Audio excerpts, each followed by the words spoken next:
13,000 versus 180 pesos. Yes, mga kapatid, mahilig talaga ako sa mga pabango at nanghihinayang kasi kung i-spray to mayat maya sa akin. Kaya naghanap ako ng kaamoy niya. Alam niyo mga kapatid, super lapit talaga ng amoy nito sa legit talaga nito ha. Sobrang lapit talaga.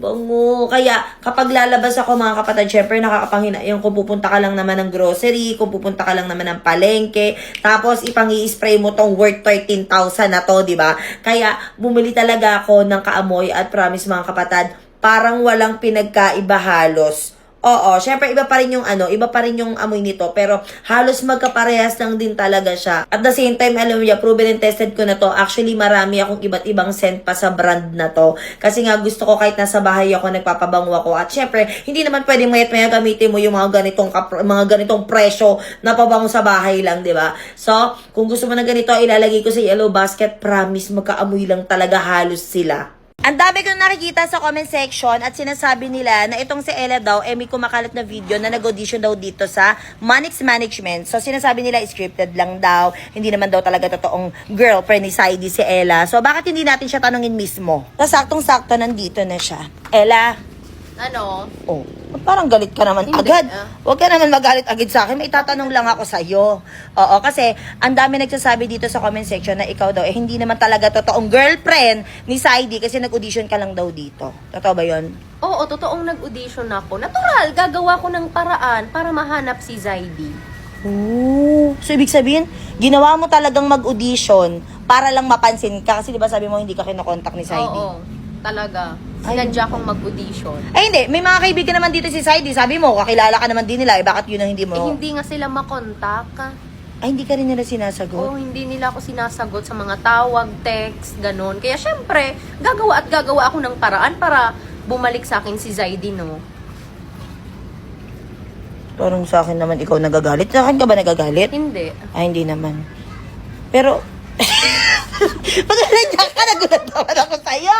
Nagulat naman ako sa'yo. Nakikinig ako sa sinasabi niya. Anong masasabi mo doon? Anong masasabi mo? Gumawa daw siya ng way para makano si Saidi. Ano naman? Ay, masungit din pala nito. Ano ang plano mo niyan, Ella? Bakit sasabihin ko sa'yo? Kapatid ka nga ni Elaine. Ay, oo nga pala. Oo nga. Sorry ha. Sorry. Baka pati sa akin magalit to. So, patulog na sana tayo. Ayan, obvious naman kasi may eye mask na ako. At napansin ko na yung buhok ko, bakit parang nagdadry na naman yata?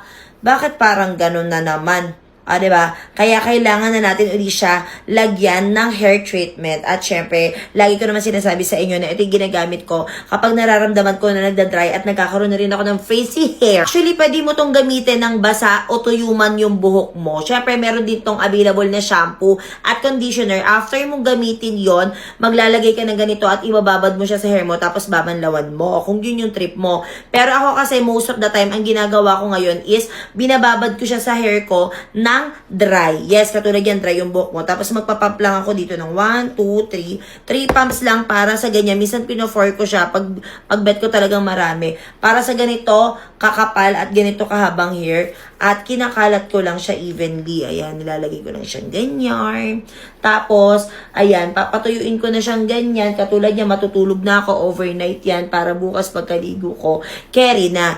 Diba? Kaya kung ikaw meron kang dry and frizzy hair, well, itry nyo na rin tong Yusofine kasi ako, lately talaga ito yung ginagamit ko and so far, ang ganda din naman ng hair ko. Oo, kasi kaya lang naman nagda-dry at nagiging frizzy yung hair ko kapag actually, everyday talaga kasi ako nagbo-blower. Ayan. So, ito ang ginagamit ko. Minsan, bago ako mag-blower, ginagamit ko siya, nilalagay ko to para hindi ma-damage yung hair ko. Naghahanap ka ng pang hair treatment, itry mo na rin to, ilalagay ko sa yellow basket.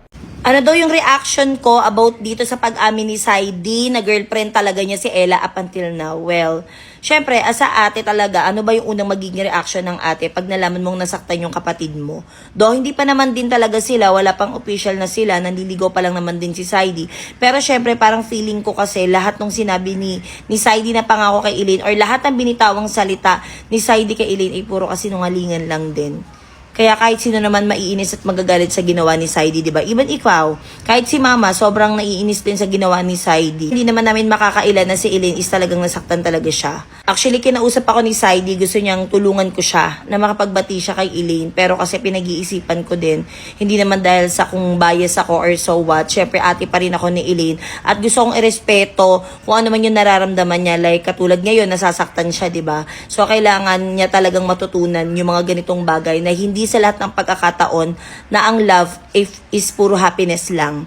Yes, ang love hindi lang puro happiness. Kailangan makakaramdam ka rin ng ganito, especially yung betrayal. Napakasakit sa part niya yung ganito. Kaya, for now, ayoko na muna din napagbigyan si Saidi na makapag-ayos kay Elaine. Kasi ayokong i-invalidate yung nararamdaman ng kapatid ko na si Elaine, na nasasaktan siya. At hindi natin siya pwedeng pilitin na wag masaktan or patawarin kaagad si Saidi kasi wala naman tayo sa posisyon niya. Ulitin ko sa mga hindi pa nakakapanood, naka-upload na yan sa YT channel namin. Panoorin nyo na, even kay Yuki Yay. Ayan, naka-upload din dyan lahat para masundan nyo yung totoong nangyari dyan. Kasi magkakaduktong lang yan. So, yun lang. Isa talaga sa hindi pwedeng mawala sa aking night skincare routine is itong aking 24K Gold Eye Mask. Yes, mga kapatid. Actually, pangalawa ko na to. Pangalawang tab ko na. Ayaw naman mabuksan na naman. Meron na nga pala itong kasamang spatula para hindi naman dirty-dirty na ida-direct mo yung kamay mo dito, di ba? Isa talaga sa mga insecurity ko yan. Yan yung under eye ko. Kasi kung makikita nyo sa personal, para siyang may yung parang may mga lines. Ayan, kita naman din siya. So, naghanap talaga ako ng product na pwedeng suswak sa problema ko na to at ganyan lang yan. Talagaan natin yung skin talaga natin lalo na nagkakaedad na tayo. Alam nyo naman, puyat is life talaga ako ngayon at yan, ganyan lang yung ginagawa ko. After ko ilagay yan, iiwan ko lang yan for up to 15 to 20 minutes and maya-maya pag medyo natutuyo-tuyo na siya, massage ko lang siya ng ganyan para ma-absorb ng skin natin yung pinaka-product na meron tong eye mask na to. So, sino ba naman ang hindi gugustuhin na magkaroon na magandang under eye? O, diba? Kailangan natin yan kasi puyat is life tayo. Kung medyo sensitive yung skin mo, huwag ka mag-alala kasi very natural lang yung ingredient na meron to. So, ito ay gluten-free, alcohol-free, vegan, paraben-free, non-GMO, at sulfate-free. Kaya, this is for free. Ay, hindi! Wag! At kung mahilig ka rin talaga magpuyat at nakikita mong hindi na rin maganda ang under eye mo, well, ilalagay ko sa yellow basket, i-add mo na rin to sa night skincare routine mo. Elaine, paano mo ako ng phone mo? Ay, may face lock. Ayaw. Ayaw pa din. Ayaw kasi. Ayaw nga, ate. Ano mo gagawa natin kung ayaw? Cellphone mo to, di ba? Oo nga, ayaw nga eh. Sayang, sisend ko pa naman na sana yung allowance mo ng pang 2 buwan. Ay, alam ko pala, te. Ay, alam ko pala, te. Hindi, wag na yan. Hindi, Hindi, wag na. Hindi, wag na. Hindi, te. Eh, baka naglolo ko talaga yung ano mo. Hindi, ate, hindi, okay lang. Hayaan mo na. Wag na. Hayaan mo na. Wag na. Sige na, te. Hayaan mo na. Ate, sige na. Hayaan mo na. Sayang. Isa talaga to sa best purchase na bag ko dito sa TikTok. Tignan nyo kung gaano kaganda. Diba? Very classy lang siya mga kapatid. Kung makikita nyo talaga to sa personal, sobrang mapapawaw din talaga kayo dito. Actually, ang gusto ko talagang kunin na kulay nito is yung wine red. Pero kasi nung nag-order ako, hindi na siya available. Pero ngayon, available na. Bakit naman ganon? Kung makikita nyo to sa personal, sobrang ganda talaga niya mga kapatid. At very lightweight pa siya ha. Super leather talaga ang gamit na material dito. At tignan nyo kung gaano kaganda yung loob niya. Sobrang gaan lang talaga niya. Parang wala kang bit-bit. Ayan, di ba? Halatang di ko pa ginagamit. Di ba? Ang ganda ng material niya sa loob. So, ano man tawag dito, yung kahit matapunan siya ng water, hindi siya yung parang dudulas lang siya. Parang ganun yung material na ginamit. Ayan. At meron pa dito isang compartment. Ayan, maliit. So, pwede nyo lagyan ng mga susi or anything. Tapos, super ganda talaga niya. Sobrang totoo ba? Ganito lang talaga to kamura sa quality nito. Diba? Kaya, kung naghahanap ka ng pangregalong bag, lalo na't malapit na ang Mother's Day, huwag ka na magpatumpik-tumpik dyan. Ito na ipangregalo mo sa tita mo, sa mami mo, kasi sobrang magugustuhan nila to, promise.